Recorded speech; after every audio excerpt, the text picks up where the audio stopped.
Yeah, if the power goes out, it means no Wi-Fi, internet, no TV for local information. And if it lingers, it means the batteries in our phones are going to die. That's why it's good to prepare ahead of time and put some things in a tech emergency kit. Whole home generators are great but expensive. Newer portable battery stations are a more affordable option. EcoFlow power stations can keep a refrigerator cold for hours, and they're small enough to move from room to room. Grab portable batteries. Make sure they're charged for phones. New chargers from Anchor are powerful enough to charge laptops.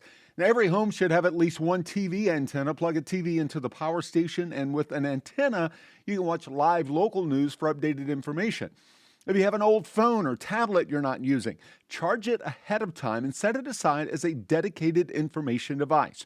If you lose Wi-Fi, connect it to your phone's hotspot so your primary phone stays free for calls and messages.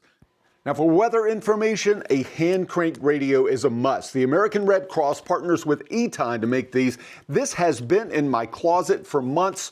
Now watch this.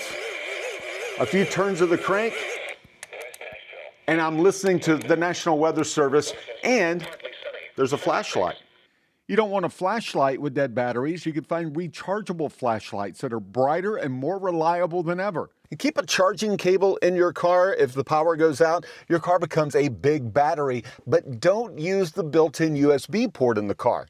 Use these chargers that plug into a cigarette lighter for a faster charge. And none of this is going to help if you can't find your tech emergency kit. So my suggestion, put a tracker in the box, like an Apple AirTag. It's going to beep. You'll be able to find it even if the power is out. That's What the Tech. I'm Jamie Tucker.